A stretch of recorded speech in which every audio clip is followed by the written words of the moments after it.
You have a dream. The dream that one day you will escape the rat race and become so rich that you can afford to enter the space race. You can build a rocket shaped like your favorite body part and ride it to space. If you're not a space guy, you could just buy a private island, bring in a bunch of underage girls, and,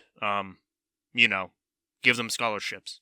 To avoid these things, you will need a business. A very successful business that you have created or copied. So, how do you start one?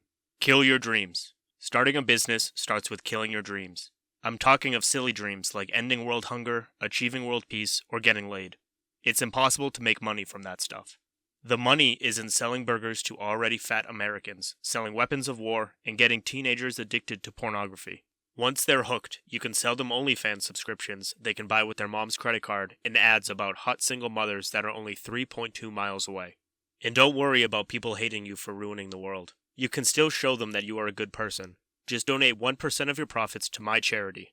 You get a tax deduction, and I get to make the world a better place by giving $2 to poor people, $20 to my favorite hooker, and $20 million to myself. Or you could choose the less psychopathic option and solve a problem for somebody.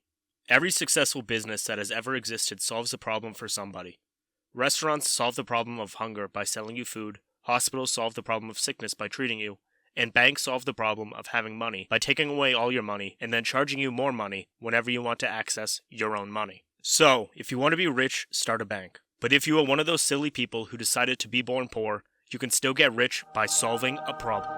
That sounds easy on the surface, but it's more complicated than explaining to your mom why that black sock under your bed has so many white stains. The problems you want to solve will have varying levels of hardness. On the easy end of the spectrum, we have something like cutting hair. On the opposite end of the spectrum, we have curing death. If you cut people's hair, you only get rewarded with a few dollars. If you were to cure death, on the other hand, the rewards would be unimaginable. But you are more likely to fail because everyone who has ever tried has failed. Thankfully, the reward for failure is still getting a substantial $24 million. Sorry, my bad. That's only for Boeing CEOs. Commoners get, well, nothing. Now, most problems will fall somewhere on the spectrum between cutting hair and curing death. There is only one complication. Problems are like a cute girl. There are a lot of guys in her DMs, but if you want to win her attention, you have to be the best. Being the best requires a tremendous amount of work, a tremendous amount of time, or just a bit of luck. But if you could control your luck, you would be God by now. That leaves hard work and time as your only alternatives. There is no shortcut. Well, except one. Build a time machine, travel back in time, and choose a dad who owns an emerald mine. Those are your two options. Pick the right parent or work harder than a Chinese kid in an iPhone factory. There is no third option. Thinking you can make billions at 23 by only working 4 hours a week would be like me dating Anne Hathaway. A dream come true, as soon as this restraining order expires.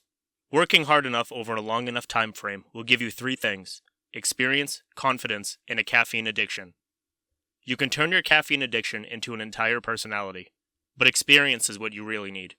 Contrary to wannapreneur propaganda, the typical founder of a billion-dollar tech company is actually 34, not 20. Don't give up because you don't have $10 billion in assets and a supermodel girlfriend by 25. Wait until you're 35, and then start a podcast sharing tips on how to live in your mom's basement without getting kicked out. Or just share them in the comments section.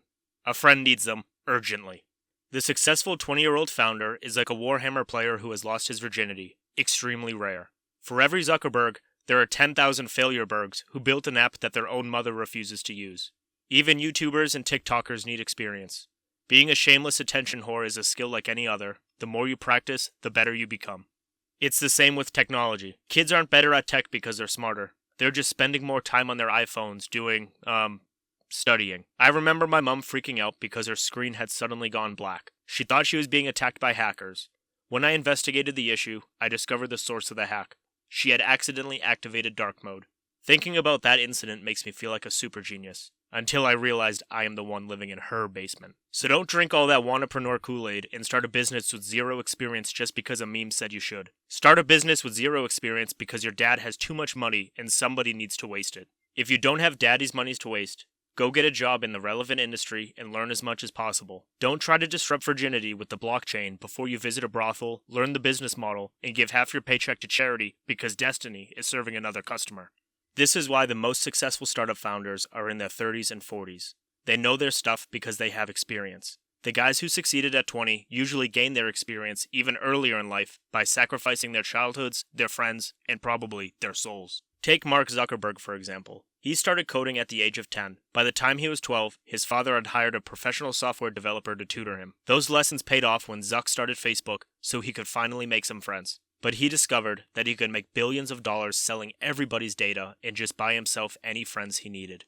Once you have crafted your solution, you're ready for the final step, differentiation. I'll take a bit of a tangent here, but please bear with me. A Burger King and a fancy French restaurant both solve the problem of hunger. One does it with a $5 burger, while the other does it with a $50 steak. If you're hungry and you have a date, you can take a girl to Burger King and show her that you are a poor man. Or you can take her to a fancy French restaurant and show her that you are a poor man who wants to get laid. The French restaurant competes by differentiating itself from Burger King. You have to copy the same principle. Differentiate yourself with your competitors as much as you possibly can. If your customers turn owning your product into their entire personality, you know it's working. When your loyal customers, give you all their money, you will become so rich that you never need to work again. But you still choose to work because you want to. You work very hard for almost 10 minutes every weekday. Then you pay a man in Bangladesh $3 a month to post stolen memes about how hard you're grinding. After all, someone has to inspire those lazy peasants. What about fundraising, marketing, etc.? You may notice that I didn't talk about other aspects of starting a business. Things like how to market your product, how to pitch your investors, or how to ethically exploit your employees. Those things don't matter unless you first solve a problem. If you can solve a problem better than anybody else, you can convince investors to fund you. You can convince customers to pay you.